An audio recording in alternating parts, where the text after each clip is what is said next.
The very simplest resistance training, if you shrunk it down as tiny and simple as possible, would basically be push, pull, and legs. Squat down and touch the floor, jump up and touch the ceiling. You will absolutely die after just a minute or two of doing these squat jumps. 4 little nano workouts, each one 2 minutes, where you do a single set all the way to failure, and you go as hard as you can, maybe even a rest pause, failure, extension on top of that. And you can do these like interstitially, like here and there throughout your day.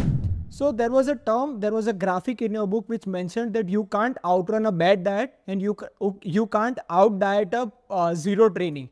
So from there, I would like you to know, make us understand about your exercise protocols. And I think there is a trademark done by you unofficially, which is demand training. So let's start there. What is demand training? God, okay, demand training. So the goal of every person on earth, this is your goal, my goal, everyone's goal. They might not know it. Your goal is to have the very highest lean mass at the very lowest fat mass. I mean, not so low that you're about to die, but you want more muscle and less fat. You want, muscle is the currency of health. Muscle is amazing. If you're super strong and muscular, you can do anything you want. Your ability to go anywhere and do anything is just higher and higher and higher.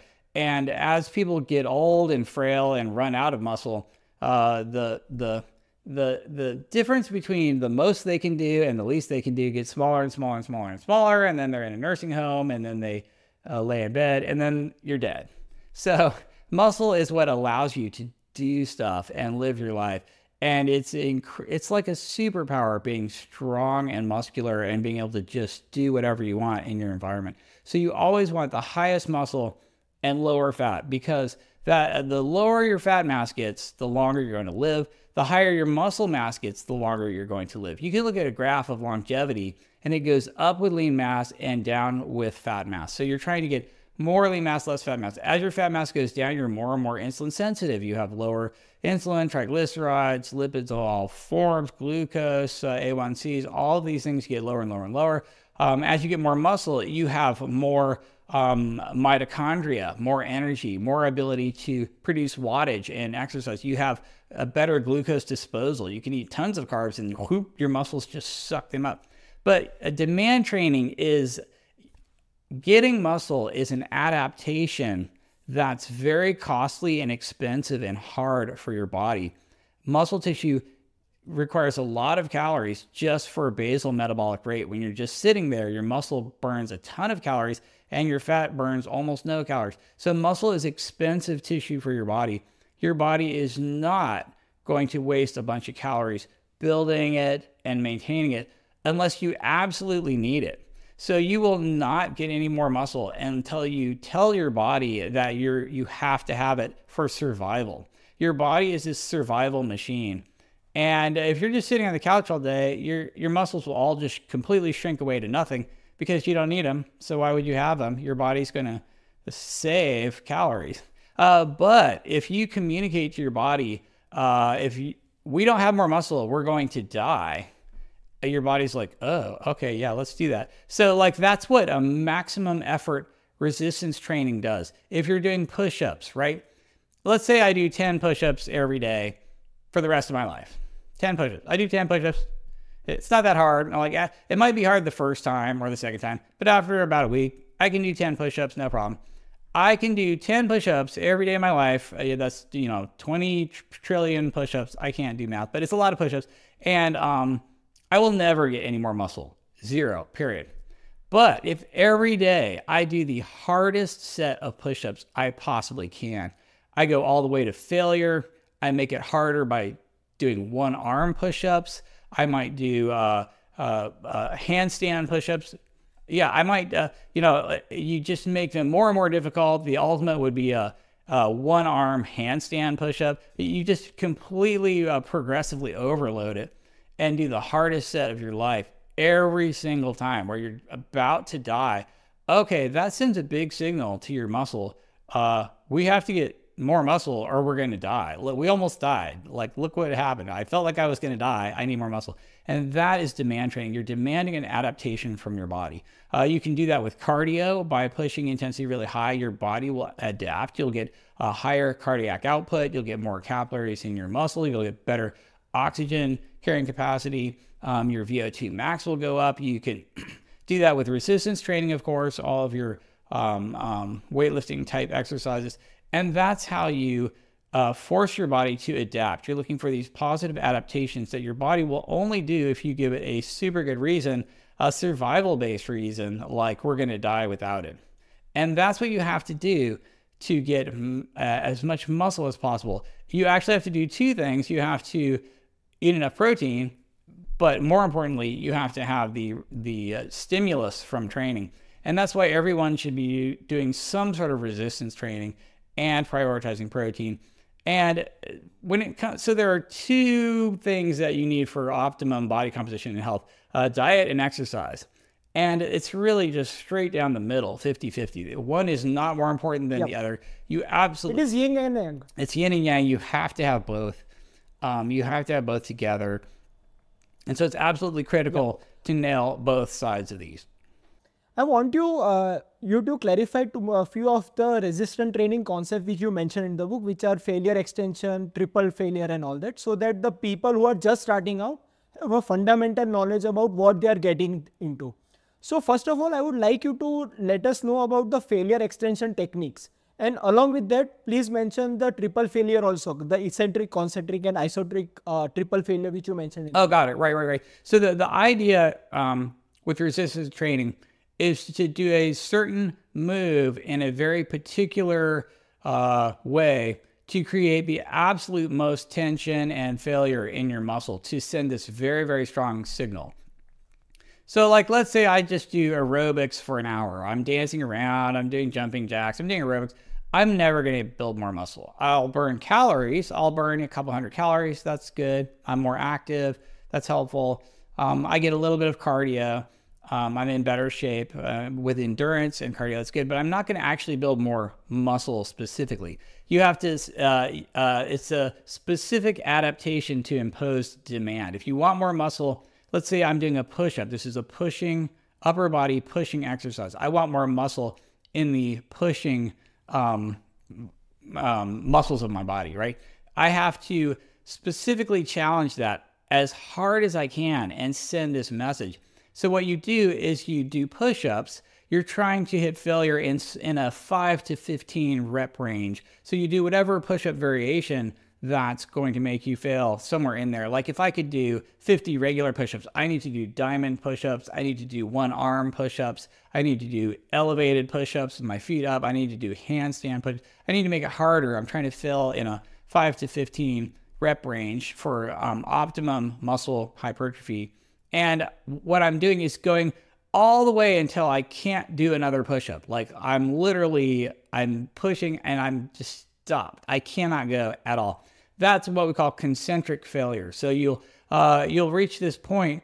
It's harder to push yourself up. It's easier to let yourself down. That's what we call eccentric. Letting yourself down is the eccentric, and you're stronger in eccentric, and it's easier. But pushing yourself up against gravity is the hard part. So you go until you fail pushing yourself up, and that's concentric failure. Then you can just hold there isometrically until you're like shaking and gonna die. That's a second form of failure, isometric. Then you let yourself down as slowly as possible because you're the strongest in the eccentric. And then only after you fail, letting yourself down, and then you just collapse on the floor. Okay, now you've really sort of wrung the water out of the rag of hitting failure, right? You've failed as much as possible. You could also do a rest pause to extend that a little bit, where you just lay there for 30 seconds and then try to do it again, and you'll probably only get 1 or 2 reps, but that will even further reinforce the stimulus. And so because I do very small volume of training, I might only do 1 set of push-ups a day. I will try to go as hard as I can and then do this triple failure going up, isometric hold, slow, eccentric, collapse, rest 30 seconds to try to do it again, and maybe like a rest pause technique or a myo rep or whatever you call it. And that way, I've absolutely maximized the return on my time investment. It takes maybe 40 seconds to do a set of push-ups to failure in a 5 to 15 rep range. And then if you add on a rest pause, you're talking about 2 minutes, and you've completely stimulated the pushing exercise. And then you want to do the same thing for pulling and for legs. And you know, more is even better. But this is how you get the very least time investment and the very biggest return on your investment, which is what I like to do because I don't have a lot of extra time. But if you have tons of time, if you have a lot of time and you go to the gym and you do lighter sets, you don't go quite as hard, but you do like 5 sets of bench press, that's great. That's awesome too. And it's a luxury of time that some people have. And then more is actually better. But I'm in the book, I focused on what is the very smallest input you could get. Minimum effective dose. We tell no, minimum effective dose. MED. Exactly. I'm trying to get the maximum return on investment. So it's this Pareto principle where 20% of the work gets you 80% of your efforts. 80%. And so like one or two sets really, really hard is how you do that, in my opinion. You know, there's lots of different ways to get it done, but that's it. There's a trade-off in volume and intensity. If I do lighter intensity but way more volume, I'll get the same results. If I do very low volume but really high intensity, I'll get similar results as well. Of course, there's slightly different adaptations with both, like you'll get more endurance when you do higher volume. So it's actually good to sometimes mix up the rep range and do some lighter, longer exercise bouts, and then some even heavier, harder, shorter ones, and just kind of, they're all kind of good, but it's always a trade-off between duration and time and intensity and volume. And I like to go really hard and keep it really short just to save time. So your resistance training protocol basically has 3 exercise categories, which are push, pull and legs, which are the basic movements if I'm not wrong. So pulling this all information into the practical takeaways, just let us know how one can just start off with resistance training at home, like you and I do. Right. The very, very, very simplest resistance training, if you shrunk it down as tiny and simple as possible, would basically be push, pull, and legs. That's some sort of pushing movement away from your body. It could be an overhead press. It could be a push-up. It could be a dip, but you're pushing. And then some sort of pulling. It could be a row where you're holding on to something, some rings or something. It could be a pull up, but you're basically pulling. And then some sort of legs against gravity. That could be a lunge, single leg lunges, or squats, or anything that's basically pushing your legs against gravity. And that's the very, very basic. That's the absolute minimum. There are other movement patterns you can do. There's, of course, anterior core of your body. There's the posterior chain, anterior chain, hinging like deadlifts. And there are other things you can do. And of course, if you're a bodybuilder, you're doing accessory moves as well, like biceps, triceps, hamstrings. You're doing calves. You're doing individual body parts as well. And those are great. But the super basic is, for the resistance side, is a push, pull, and legs. And to do that very simply at home, you would, push-ups is the easiest because everybody has a floor. You basically do some form of push-up. You try to pick a variety where you're failing in this 5 to 15 rep range and just make it progressively harder and harder and harder as you get stronger. Pulling is harder because you need something to pull on. You need either a suspension trainer of some kind. It could be a ring or rings hanging from the ceiling. It could be a bar, like a pull-up bar, but you have to have something to pull on. So that actually requires some kind of equipment. You could just get underneath a table and hold on to the edge of the table and use that. That would be your most low budget option, is underneath the table using the edge of the table, but you need something to pull on. Legs, of course, you can do that anywhere. It's because body weight squats are too easy. Well, not for some people. Like for anyone who's reasonably strong, they could do 50 body weight squats, and it's just not hard enough. So then you want to switch to single leg squats, where you're just doing a body weight squat on one leg at a time all the way to failure, and then you switch legs. Or you could do weighted squats where you're holding weights, and then maybe you can make it more efficient and do both legs together. But if you don't have any equipment, it's single leg squats or lunges. It's push-ups, and then pulling exercises using something to pull on.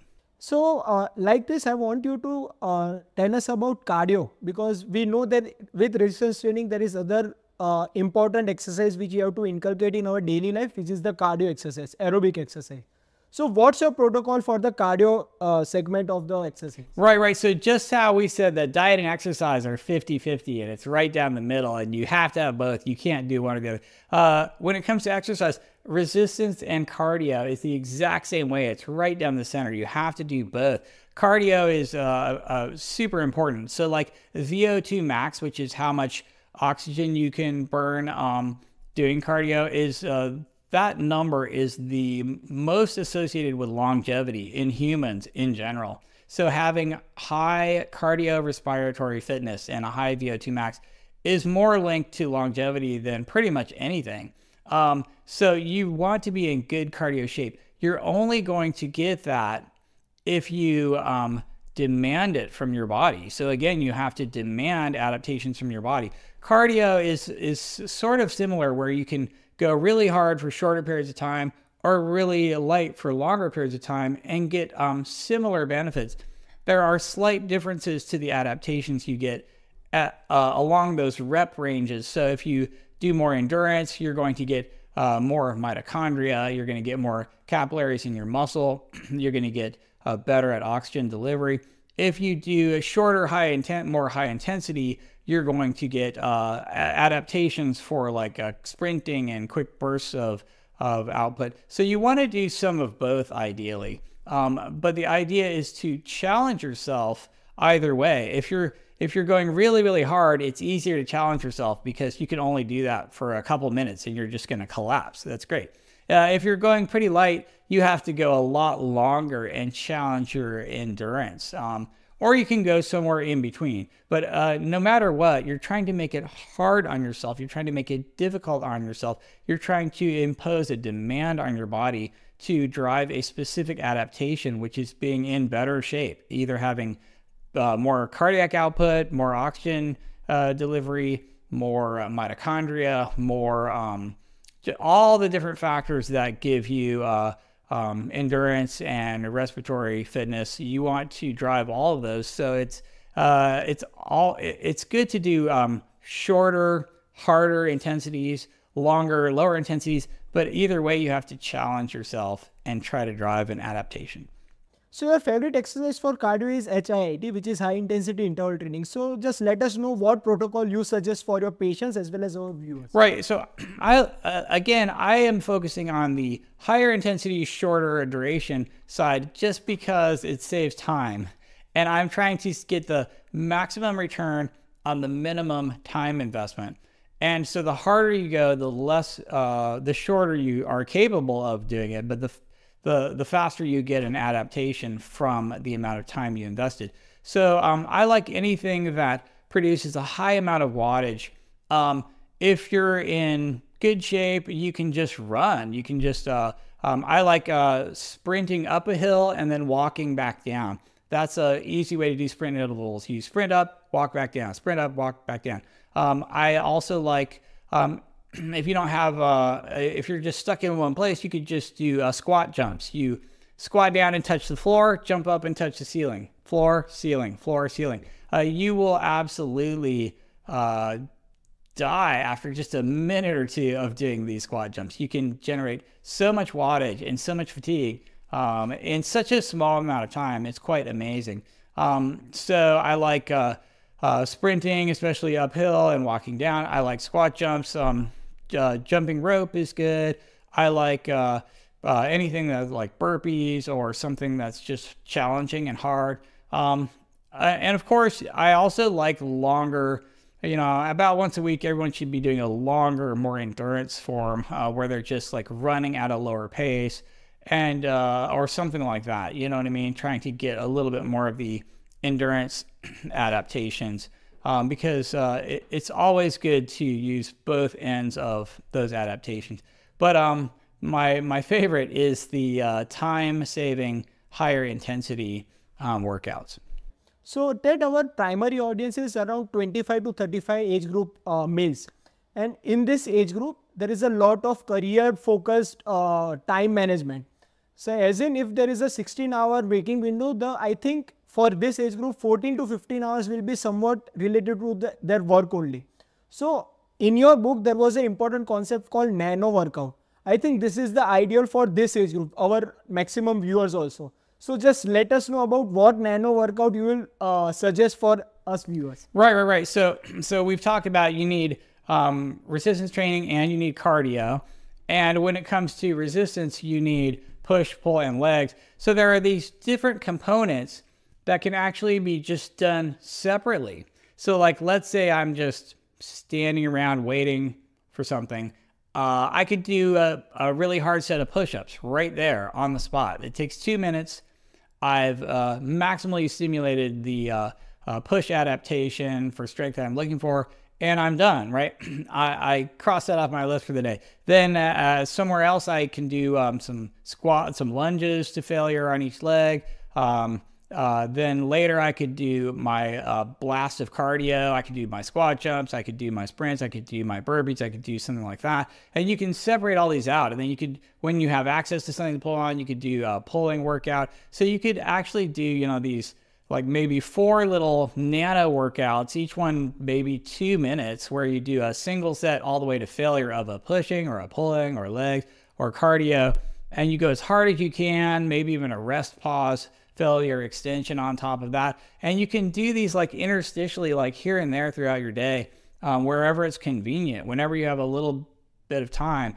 And that's a really easy way to just kind of work your fitness in there. In addition to just step count, another major component to exercise is just general movement. You know, you want to walk at least 8,000 steps a day, if not 10 or 12. You know, your hunter-gatherers are walking 20,000 steps a day. So you want a high step count, lots of general movement. You want to, you know, take the stairs, park far away. You want to like, you want to do lots of general movement, but then interstitially, you can also do these little blasts of higher intensity workouts that are designed to get a specific adaptation. And you're right. If you don't have a lot of time, that's the easiest way to get it done. I frequently do that and it works really well.